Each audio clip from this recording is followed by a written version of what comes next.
Hola, ¿qué tal? ¿Cómo están? Una vez más acá, Asaf Miranda del Filtro Bíblico. Y para cuando esté subiendo este video va a ser ya 12 de diciembre, o bueno, un lunes antes del 12 de diciembre. Y justo vamos a hablar de lo que se celebra, que es la Virgen de Guadalupe. Está bien el culto que se le rinde, está bien el llevar matachines, tronar cohetes, que de hecho este podcast va con dedicatoria a uno de nuestros suscriptores, Gustavo López, que preguntaba justamente eso. Y bueno, también un poco ver el trasfondo histórico, cómo fue que se generó. ¿Es esta una invención española? ¿Es esta una invención mexica? ¿De dónde viene? ¿Cómo es que se forja y qué es lo que representa? Y también lo más importante, qué es lo que dice la Biblia al respecto del culto a la Virgen.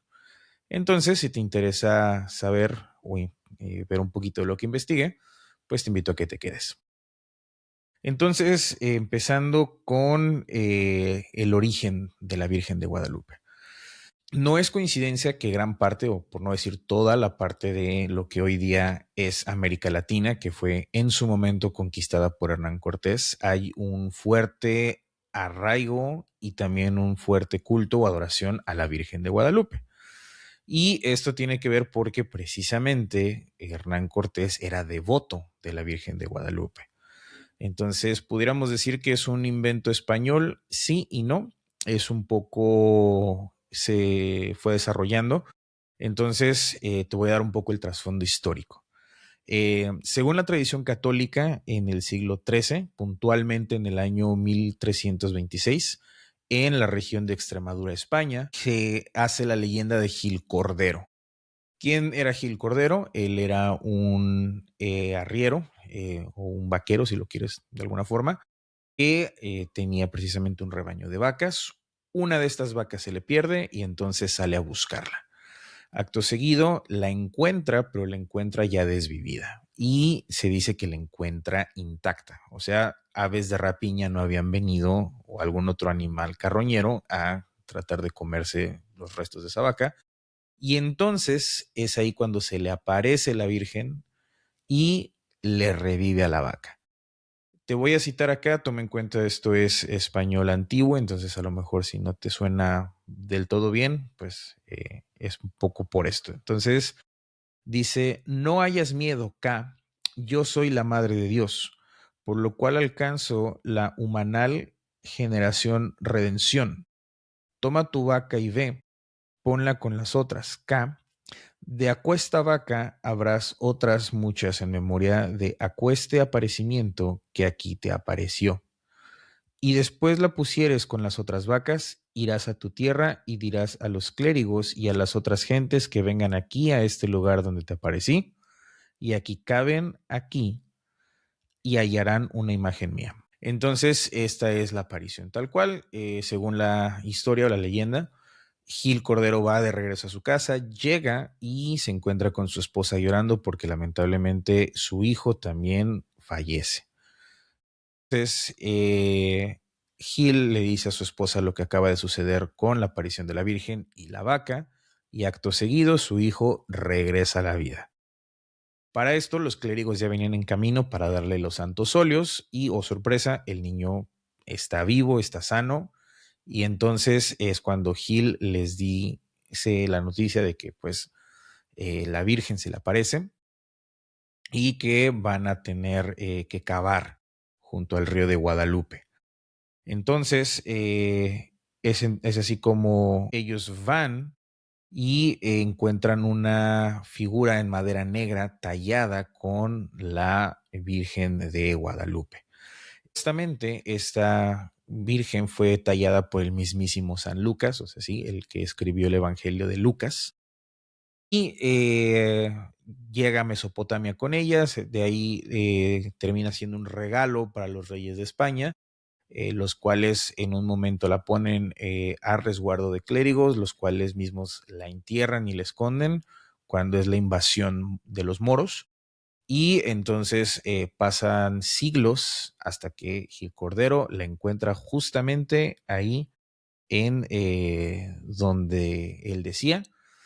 Acto seguido proceden a construir el Real Monasterio de Guadalupe y es así como ella se convierte en la Señora de Extremadura. De hecho, se dice que cuando Cristóbal Colón regresa del Nuevo Mundo y le reporta a los reyes católicos Isabel y Fernando, lo hace en precisamente el monasterio o Real Monasterio de Guadalupe. Y aquí un dato curioso es que Guadalupe, que era el río, se dice que viene de el árabe y quiere decir río de lobos. Entonces, básicamente es la Virgen del río de lobos. Y de aquí, pues bueno, vamos avanzando. Y cuando es la época de la conquista, y entonces en los años 1500 viene Hernán Cortés con todo su tripulación, que también eran compatriotas de la región de Extremadura, perdón, y ellos traen consigo estandartes de la Virgen. Ahora, para propósitos de evangelismo y también de exaltar el culto a la Virgen, se dice que llevaban un estandarte de la Virgen de Guadalupe, cual el cura Hidalgo. Después, por ahí, ya con los movimientos de independencia, pues no les convenía decirlo. Lo que sí es cierto es que en los registros históricos, eh, todo el contingente de Cortés usaban dos estandartes con diferentes vírgenes. Una era la Virgen de los Remedios y la otra era la Inmaculada Concepción. Esos sí eran los estandartes que ellos iban llevando a lo largo de su conquista del Nuevo Mundo. Y al igual que aquí en Tenochtitlán, también en España ya se hacían peregrinaciones para ir a visitar a la patrona de Extremadura.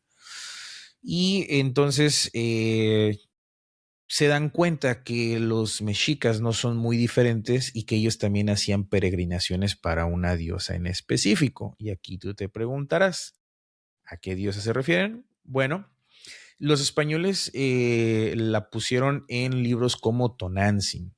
Sin embargo, Tonantzin no era una diosa. Tonantzin era una palabra para referirse a ciertas diosas, porque Tonantzin del náhuatl quiere decir nuestra venerada madre.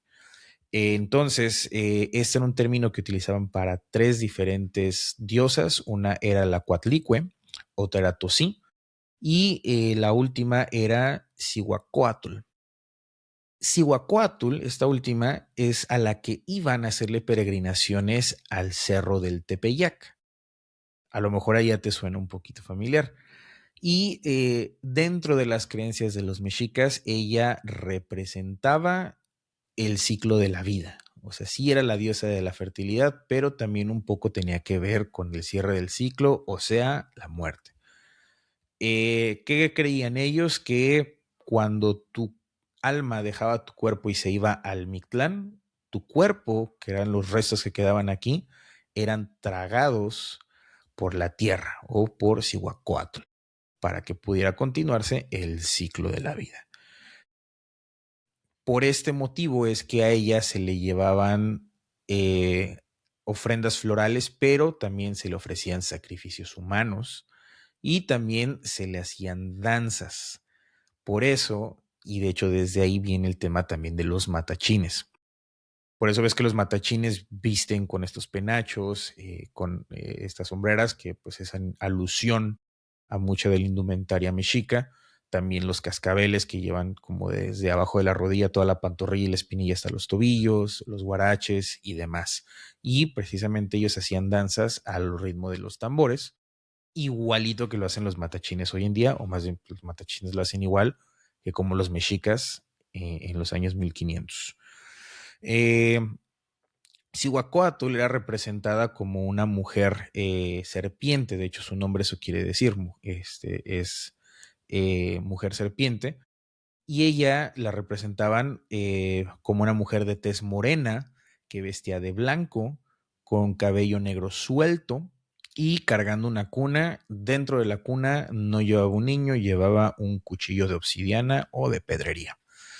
Y hay que tomar en cuenta que los pueblos nahuas, ellos no tenían una estructura gramatical como la tenemos tú y yo hoy en día.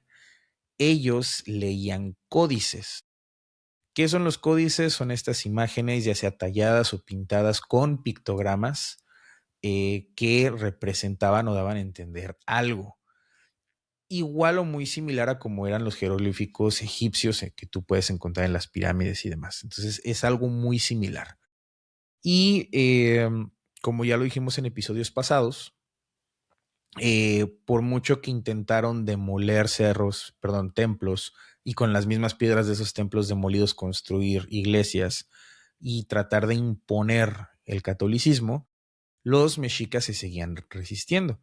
Y de hecho, pese a que ya habían demolido el centro ceremonial en el Cerro del Tepeyac, ellos seguían haciendo peregrinaciones para ir a ver a Cihuacóatl o a Tonantzin al Cerro del Tepeyac. Y de hecho acá te voy a citar a Shagún, este fraile franciscano, y dice, de nuevo, en español antiguo, parece esta invención satánica para salir la idolatría. Vienen ahora a visitar a esta Tonantzin de muy lejos, tan lejos como de antes, la cual devoción también es sospechosa, porque en todas partes hay muchas iglesias de Nuestra Señora y no van a ellas. Entonces se dan cuenta de esto de los códices y hacen diferentes movidas. Igual, te lo mencioné en el podcast pasado, una de ellas fue derrumbar los Calmecac. Estos eran bibliotecas públicas donde tú podías ir y ver códices, fueran pintados o tallados, y te enterabas de la historia o de las leyendas que iban traspasándose. Y es aquí donde también inician con un pequeño plan. Y es aquí donde podríamos decir que empieza el sincretismo Tonantzin-Guadalupe. Empieza de una manera emocional porque Cihuacóatl era una diosa a la que le rendían o le veneraban desde el miedo, porque era alguien quien los podía crear, pero también que los podía destruir, y por eso le rendían ofrendas. Entonces, lo que hacen es que presentan a Guadalupe como la madre de todos, ya no como nuestra venerada madre, sino como nuestra madre. Y era un tema de no le tienes que tener miedo, ella te va a cuidar como solo una madre te puede cuidar. Y después brincan o hacen esta parte de los códices y entonces pintan a la Virgen ya como la conocemos hoy en día. En total son 7 elementos que utilizaron a manera de códices para podérsela presentar y después imponer a los mexicas. En primer lugar, era una flor de 4 pétalos que se llamaba Nahuioyin, y esta flor era para representar o servía dentro de los códices nahuas para representar el centro del universo. Y aquí lo que hacen es que se lo ponen en el vientre, de alguna manera dando a entender el centro del universo, ella lo va cargando en su vientre, o sea, pues Dios.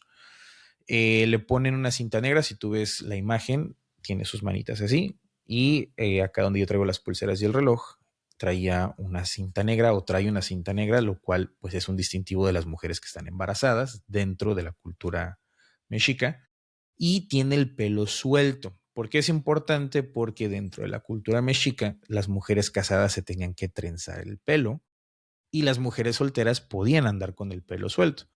A lo mejor si quieres un poco el equivalente a lo que es traer el anillo de matrimonio. Entonces era esto, la manera de representar, ella está cargando un embarazo virginal. O sea, no tuvo contacto con un hombre para poder cargar eso. Y también es curioso que está parada delante del sol, eclipsándolo. Para los mexicas, Huitzilopochtli era el dios del sol, entonces ella viene también a eclipsar al dios del sol, no lo destruye, pero sí lo eclipsa, y está parada sobre de la luna, la cual la luna era utilizada para representar a la diosa Mestli. Y debajo de la luna va cargando precisamente en posición de Atlante un querubín con alas de águila. Era un querubín con cara de hombre, lo cual pues representaba los mensajeros de los dioses para los mexicas, y las alas de águila eran a manera de remembranza de los guerreros águila. Y es así como también le ponen un manto de color turquesa. Este manto de color turquesa solamente se utilizaba para los dioses supremos y para los tlatoanis. Y de hecho, este se llamaba Xihuitlamitli.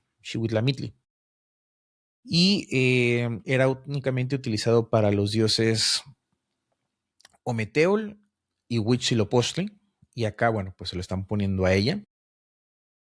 Y lleva estrellas en el manto que no están puestas al azar. Son estrellas que de hecho tú puedes ver durante, o se pudieron ver durante el solsticio de invierno de 1531. Recordemos que todas las culturas prehispánicas eran excelentes observadores de las estrellas, tenían ellos observatorios, algunos de ellos espejos de agua, donde podían ver todas las estrellas, todas las constelaciones, entonces no era coincidencia el cómo las ponían, sino que las pusieron de esa forma para que ellos pudieran entender este es el inicio de una nueva era, o sea, esto es del hoy para adelante.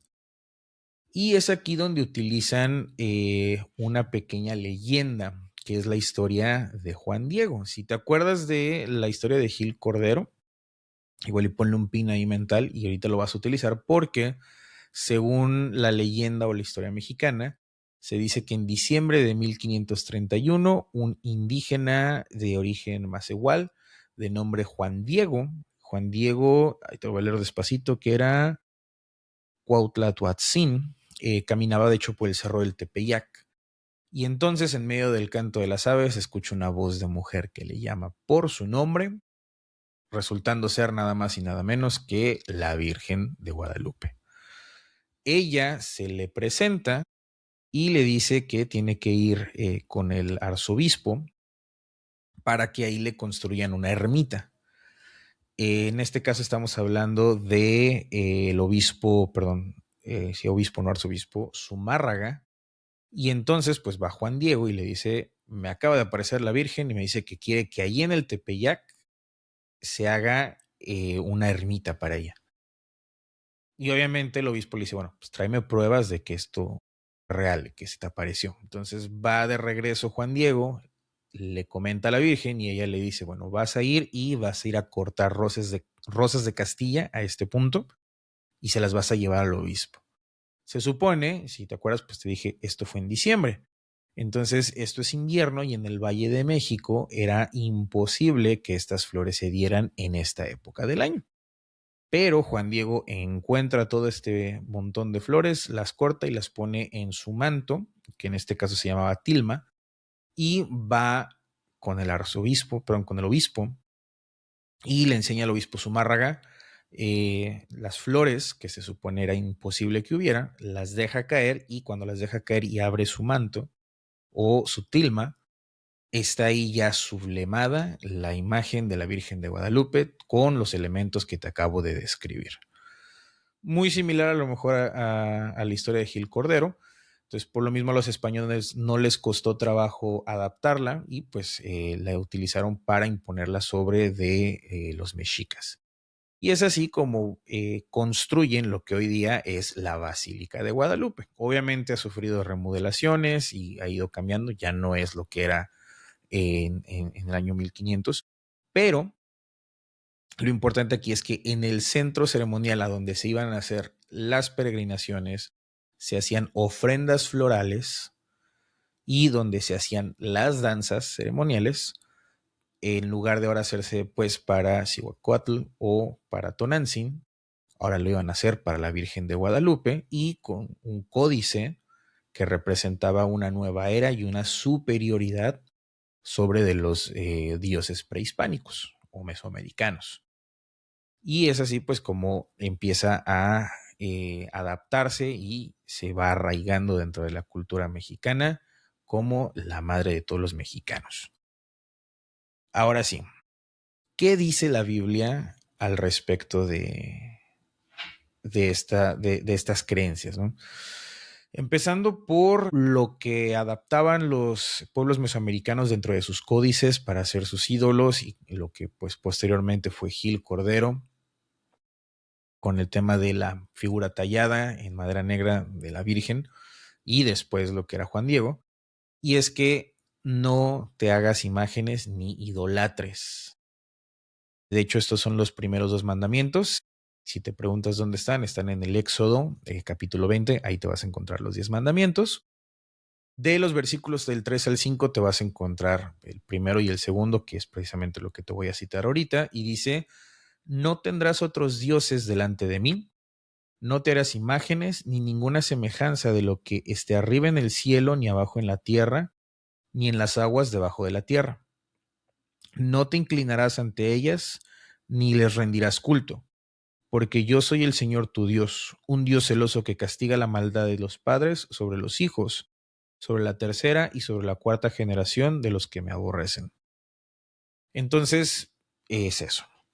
Tal cual acá lo que estaban haciendo era hacerse una imagen de lo que estaban viendo en su entorno, en el cielo, en la tierra, debajo de ella, y le estaban rindiendo culto tanto los mexicas como los españoles, y al rendirle culto, bueno, pues tú estás atentando contra los primeros dos mandamientos, y también Dios dice, bueno, pues yo te voy a castigar y te voy a visitar esa maldad a ti y a tus hijos si es que tú haces esto.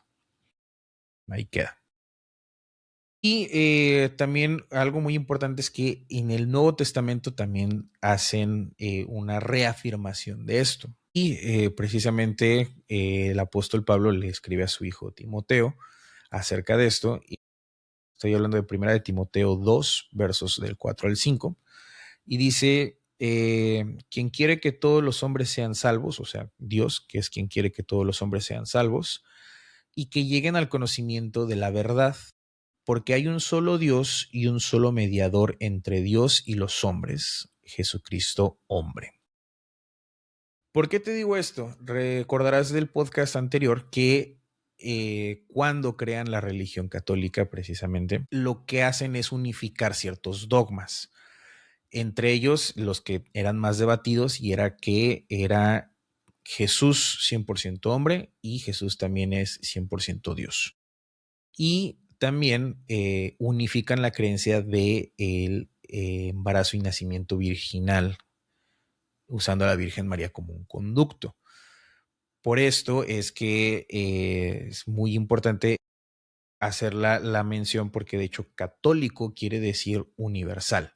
Entonces, la creencia universal de todos los seguidores de Cristo es que Él nació de una virgen, siendo 100% hombre, pero también siendo 100% Dios. Y es lo que el apóstol Pablo reafirma en esta carta a su hijo Timoteo, diciendo que no hay mediador más allá que Jesús. Entonces tú no necesitas que una virgen ni ningún santo interceda por ti delante de Dios.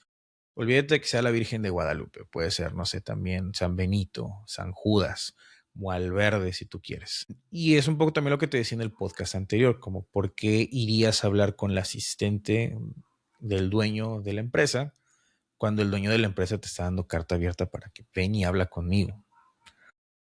Entonces es eso. Y para cerrar, un punto que los católicos utilizan para apoyar el punto de la Virgen, y también que es algo muy, muy debatible, y es en Apocalipsis 12. Juan de Patmos se dice que escribió la carta de revelaciones o del Apocalipsis, y en el capítulo 12 se habla de la mujer y el dragón. Acá los católicos lo utilizan para justificar la creación de la Virgen, porque dicen, bueno, pues los elementos es que era una mujer vestida de sol, con la luna a sus pies, con una corona de 2 estrellas, o sea, las estrellas sobre el manto turquesa, y que estaba encinta con dolores de parto. Volvemos al punto anterior. Si dentro de la creencia universal tú dices, Jesús vino de un embarazo y de un alumbramiento virginal, quiere decir que nació sin dolor. Entonces, sí, acá también dicen en Apocalipsis 12 que la mujer traía dolores de parto y el dragón viene y se le pone de frente para querer devorar a su hijo. Este nace y es arrebatado al cielo. Y es importante, ahorita te voy a explicar por qué. Pero apoyando este punto es, si es que tú crees y declaraste que crees que María fue una virgen que cargó el fruto del Espíritu Santo, que era Jesús, y ella dio a luz sin dolor, pues entonces no te puedes referir a que esta mujer que dice Apocalipsis es María. Acá hay dos teorías o hay dos versiones y esto es de teólogos, o sea, gente que estudia 100% la Biblia y se dedica a eso, sin un sesgo de denominación, o sea, no son ni católicos, ni bautistas, ni pentecostales, ni de alguna otra. Lo que dicen es que, bueno, estas cartas se escribieron haciendo sí alusión o similitudes a ciertas leyendas griegas, que era lo que en ese entonces la gente hablaba o se pasaba. Entonces estaban utilizando algo que la gente conocía para darles a entender o para explicarles algo que en ese punto no conocían. O sea, entendamos que para este punto la gente no tenía una Biblia. Todas estas cartas eran cartas que se enviaban entre los apóstoles o de los apóstoles a las iglesias y no era un compendio. Entonces, se dice dentro de los teólogos que la mujer representa a Sión o a Israel. El alumbramiento que tiene ese hijo que es arrebatado, pues obviamente es el Mesías, es Jesús que vino 100% Dios y siendo 100% hombre. Termina 30 años en la tierra, inicia su ministerio, 3 años se dedica a compartir las buenas nuevas, es inmolado en la cruz, resucita a los 3 días y después es ascendido al cielo, o sea, por eso dice que pues, es arrebatado. Y después se habla de que la mujer pues sale huyendo. Y precisamente dicen, bueno, pues esa mujer era la iglesia primitiva que pues sufrió persecución, te lo decía también en el podcast pasado, primero de Saulo de Tarso y después de diferentes lugares hasta que después se hace la unificación, ¿no? Y ya después tienen esta libre derecho al culto. Y también se dice que representaba una nueva era o que hacen esta historia para representar una nueva era. ¿Por qué? Se dice que la serpiente fue quien engañó a la mujer en la creación. Entonces Dios en el Génesis crea a la raza humana, crea a Adán y a Eva, y dentro de esto la serpiente es la que se acerca con la mujer, la tienta y la hace caer en el pecado de la desobediencia, haciéndola que coma del fruto prohibido, condenando así a toda la humanidad. Y en el libro de Revelaciones o Apocalipsis lo que se dice es que es un dragón o una serpiente buscando atacar a la mujer, pero después de esto se dice que cuando cae el dragón arrastra la mitad de las estrellas y después va y pelea con su ejército de ángeles caídos y son derrotados y no se halla lugar para ellos en el cielo. Entonces lo que dicen es, esta es una nueva era en la que a partir del sacrificio de Jesús, cuando Él es arrebatado, la victoria viene desde el cielo y tal cual ahí Apocalipsis lo nombra como Satanás el diablo, es derrotado.